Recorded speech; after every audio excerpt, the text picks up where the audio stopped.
नमस्कार, मैं हूं द्रोणाचार्य दुबे और आप देख रहे हैं डीडी समाचार। अब खबरें विस्तार से। फिल्म आदि पुरुष को लेकर पूर्व मुख्यमंत्री डॉक्टर रमन सिंह का बयान आया। उन्होंने कहा, भारत के रोम रोम में बसे हैं श्री राम। फिल्म में श्री राम और रामायण के चरित्र को तोड़ मरोड़कर प्रस्तुत करना ठीक नहीं है। छत्तीसगढ़ के पूर्व मुख्यमंत्री और भाजपा के राष्ट्रीय उपाध्यक्ष डॉक्टर रमन सिंह ने पत्रकारों से चर्चा करते हुए फिल्म आदि पुरुष पर अपनी राय व्यक्त की। उन्होंने इस फिल्म के विरोध को लेकर कहा, श्री रामचंद्र जी भारत के रोम रोम में बसे हुए हैं। युग युगांतर से श्री राम जी की छवि पूरे देश में मर्यादा पुरुषोत्तम के रूप में हमारे मन में बसी हुई है। यही कारण है कि आज जब एक फिल्म श्री राम और रामायण के चरित्र को तोड़ मरोड़ रही है, तब पूरा देश इस नकारात्मक के विरुद्ध खड़ा है।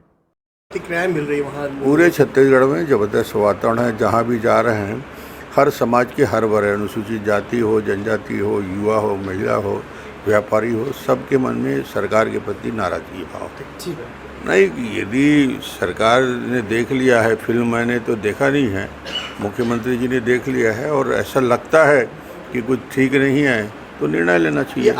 रामायण के राम के चरित्र और हनुमान के चरित्र और अन्य चरित्र में जिस प्रकार चर्चा और बातचीत आ रही है, जिस प्रकार के डायलॉग उनसे बुलवाए गए हैं, मुझे लगता है ये समानता इस प्रकार आज तक हिंदुस्तान की संस्कृति में इस प्रकार के शब्दों का उपयोग जन जन में बसे हैं राम।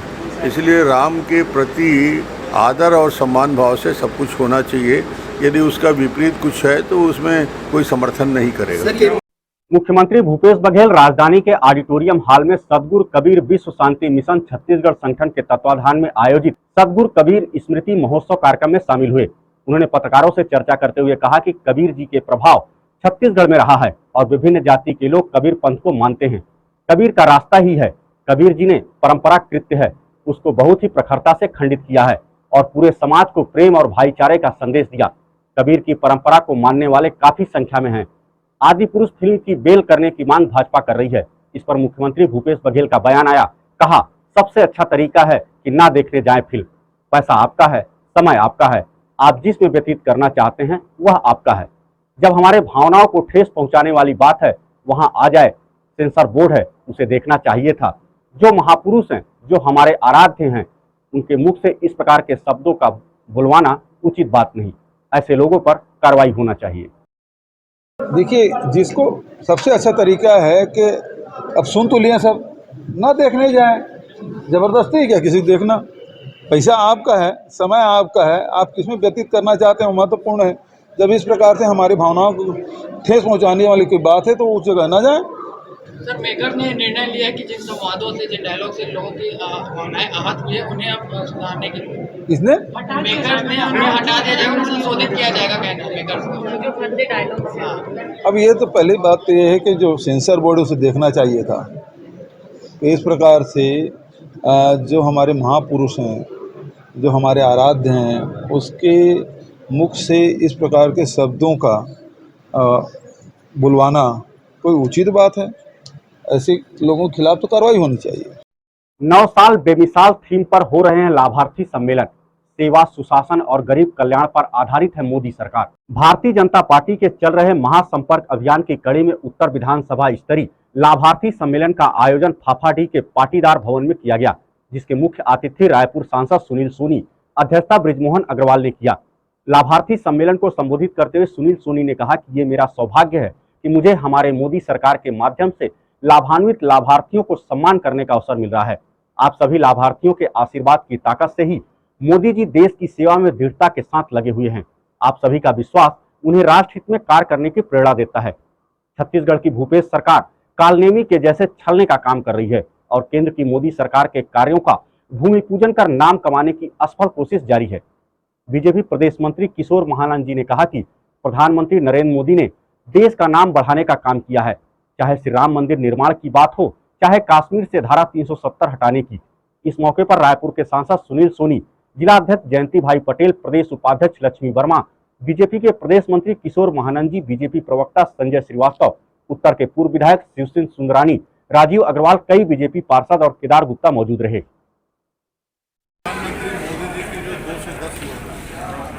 आम आदमी के जीवन में तो जिन लोगों ने योजनाओं का लाभ लिया है वो सब आज धन्यवाद देने के लिए, बात देने के लिए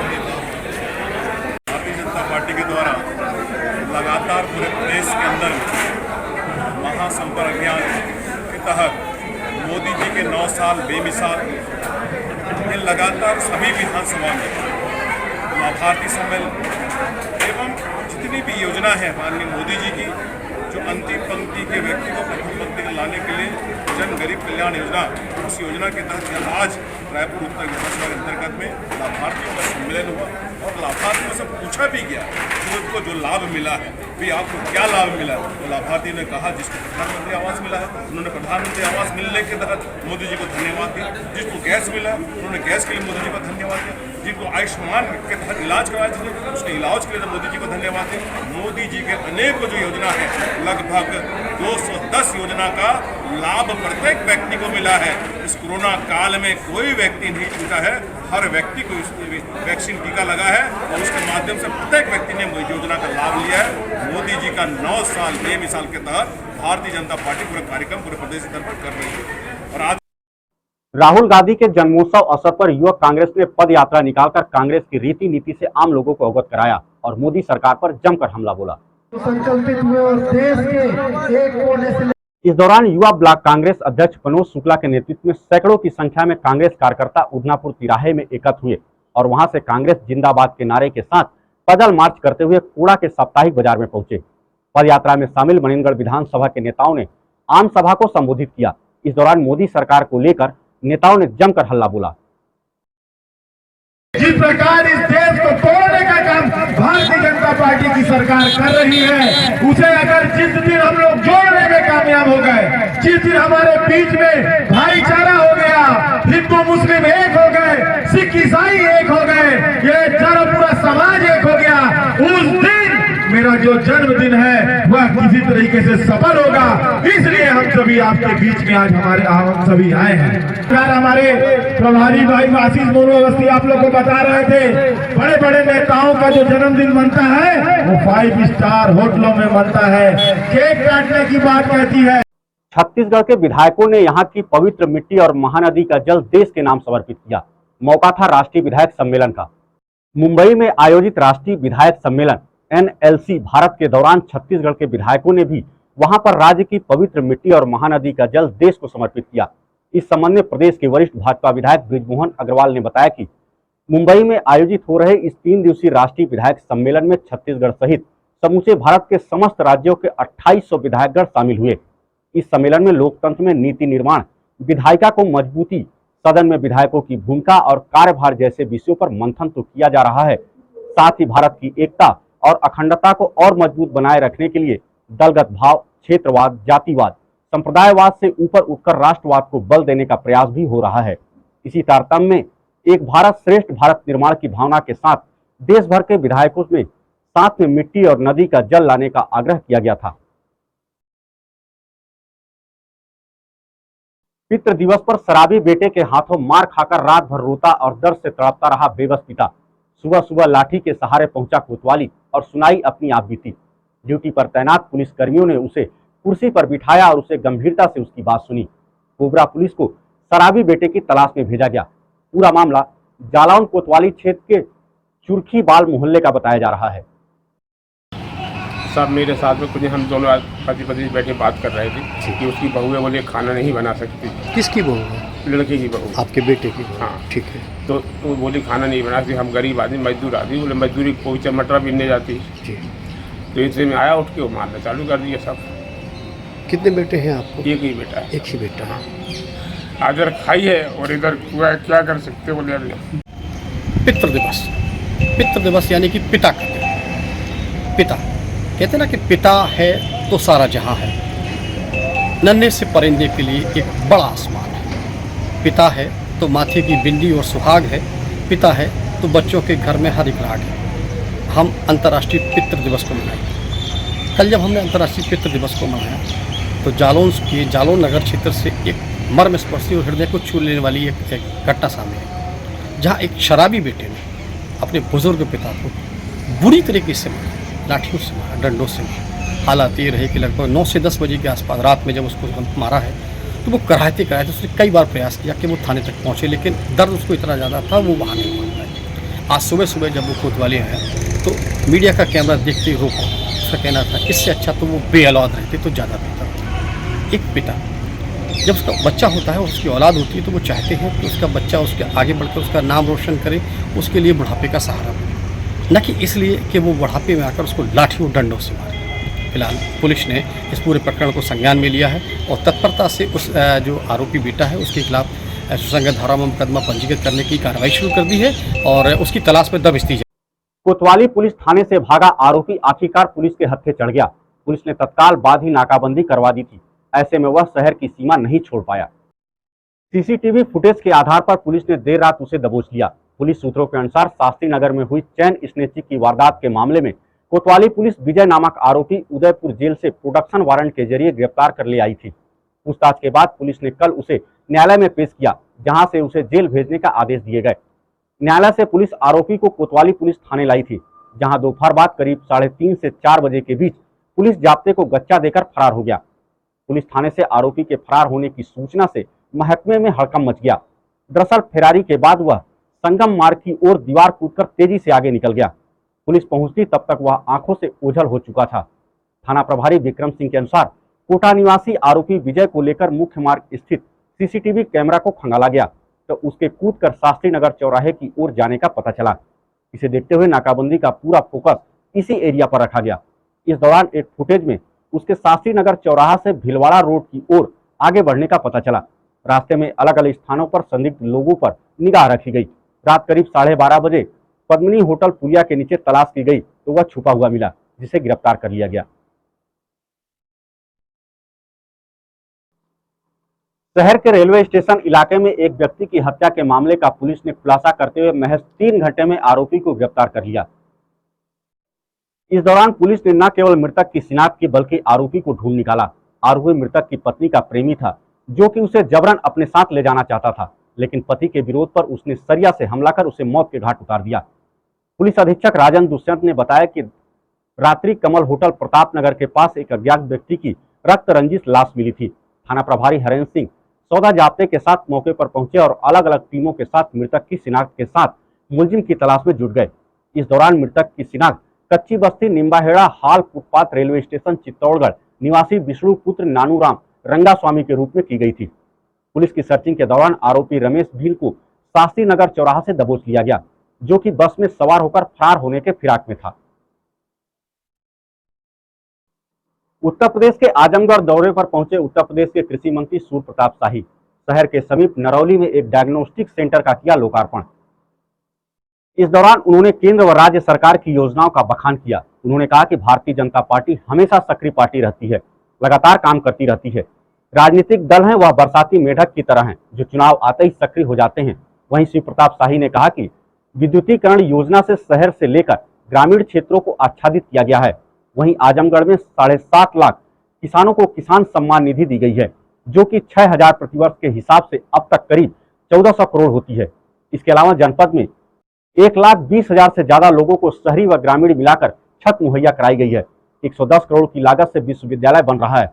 500 करोड़ की लागत से हवाई अड्डे का निर्माण हो रहा है। उन्होंने कहा कि प्रधानमंत्री लगातार विकास के लिए सक्रिय रहते हैं। चुनावी वोट में भारतीय जनता पार्टी आ गई क्या? देखिए, भारतीय जनता पार्टी लगातार सक्रिय रहने वाला दल है और हमारा बूथ स्तर तक भारतीय जनता पार्टी की इकाइयाँ हैं और इस नाते उन्हें हम सिर्फ चुनाव का मोड में तो वो पार्टी आती है जो मुद्दे की तरफ से हुई है और बरसात में जैसे मेढक आते हैं और वो टरटराना शुरू करते हैं, उसी तरीके से आज हमारे राजनीतिक दल ऐसे हैं जो चुनाव के समय ही दिखाई देते हैं। चुनाव खत्म हो जाता है तो उनके लोग चले जाते हैं। भारतीय जनता पार्टी निरंतर जनता के बीच में रहती है। आदरणीय प्रधानमंत्री जी हर महीने अंतिम रविवार को मन की बात करते हैं, क्योंकि वो यूएस जा रहे हैं। आज उन्होंने एडवांस एक हफ्ता पहले आज मन की बात 102वां संस्करण 102वां संस्करण जो है आज उन्होंने आज उसके भीतर देश को संबोधित किया है, जिसके भीतर अभी जो अभी चक्रवात आया था उस पर चर्चा करते हुए जो जनता ने वहाँ खड़े होकर के और सहयोग किया और पूरा देश इस आपदा से निपटने के लिए तैयारी किया और उसमें सफलता प्राप्त हुई। उस पर देश के पुरुषार्थ के बारे में चर्चा किया। 2025 तक टीबी को से मुक्त अपना देश कैसे हो जाए, उसमें सभी की भूमिका पर ग्राम प्रधान से लेकर के और जनप्रतिनिधियों तक और जो हमारे बुद्धिजीवी वर्ग हैं सबसे उन्होंने सहयोग की अपेक्षा किया कि उनको हमें असिस्ट करके और देश को टीबी से मुक्त कराई जानी चाहिए। इस समय जैसा क्लाइमेट चेंज हो रहा है और मानसून पीछे की ओर गया है, तो मानसून के महत्व के बारे में भी चर्चा करते हुए उन्होंने कहा कि हमें पर्यावरण को सुरक्षित रखे जाने के लिए और जल संरक्षण के लिए भी हमें काम करने की आवश्यकता है। हमारे मादा जनपद के भीतर खेत तालाब जो कृषि विभाग के द्वारा खोदे गए हैं उनको भी उन्होंने अपने भाषण के भीतर उसमें उन्हें दिखाया गया। इसी तरीके से हापुड़ के भीतर हमारे कुछ वहाँ के निवासियों ने एक नदी को जो सूख गई थी उसको जीवंत करके उसको जलधारा उसमें डा दी है। तो ऐसे देश के भीतर जो विशिष्ट प्रकार के काम करने वाले लोग हैं उनको सामने रखते हैं, जिससे और लोग भी प्रेरित होकर के अपने क्षेत्रों के भीतर, अपने इलाके के भीतर, अपने गांव के भीतर, अपने मोहल्लों में उस काम को आगे की ओर बढ़ा सकें। तो इस दिशा में यह एक निरंतर प्रयास है। भारतीय जनता पार्टी प्रधानमंत्री जी के 9 वर्ष पूरा होने के अवसर पर जो उनके द्वारा सेवा, सुशासन और गरीब कल्याण के लिए जो उनकी सरकार समर्पित रही है और जो इन कामों को लेकर के आज बहुत बड़े हमारी उपलब्धियां हैं। आज हम रोड कनेक्टिविटी से बहुत बेहतर तरीके से जुड़ शनि महाराज के दानपत्र से निकाले गए 21 लाख रुपए। चित्तौड़गढ़ जिले के कपासन उपखंड क्षेत्र के शनि महाराज आली मंदिर पर 14 शनिवार के दिन भगवान शनिदेव की पूजा अर्चना कर शनिदेव का दानपत्र खोला गया। मंदिर कमेटी के अध्यक्ष छगनलाल गुर्जर ने बताया कि शनिदेव भगवान की पूजा अर्चना कर शनिदेव का दानपत्र खोला गया, जिसमें 21,58,610 रुपए की राशि की गिनती की गई। साथ ही नवग्रह मंदिर का भी भंडार खोला गया। इस मौके पर कार्यकारिणी कमेटी के सचिव कालू सिंह, उपाध्यक्ष सत्यनारायण जाट, आरक्षक नरेंद्र पाल सिंह, देवीलाल गाडरी आदि मौजूद रहे। एनएमडीसी के अधिकारियों से मिले मुडाबी, पेयजल सहित क्षेत्र की अन्य विषयों पर की चर्चा। दंतेवाड़ा जिले के विभिन्न क्षेत्र से पेयजल की समस्या लगातार सुनने और देखने को मिल रही है। कई ग्राम पंचायतों में नल तो खुदे हैं पर उसके मरम्मत नहीं होने की वजह से भी पेयजल की समस्या उत्पन्न हो चुकी है। ग्रामीणों को नदी और चुम्बा का पानी पीने को मजबूर होना पड़ रहा है। इस गंभीर समस्या को लेकर अनुसूचित जनजाति मोर्चा प्रदेश महामंत्री नंदलाल मुडाबे एनएमडीसी बचेली के अधिकारियों से मिलकर पेयजल की समस्या से अवगत कराया। वहीं पेयजल की समस्या को लेकर एनएमडीसी के अधिकारियों को आवेदन पत्र सौंपा। इस दौरान बचेली मंडल अध्यक्ष सुमित सरकार, युवा मोर्चा प्रदेश कार्य समिति अरविंद कुंजाम, युवा मोर्चा मंडल अध्यक्ष बचेली कुकू सहित भाजपा कार्यकर्ता एवं ग्रामीण उपस्थित रहे।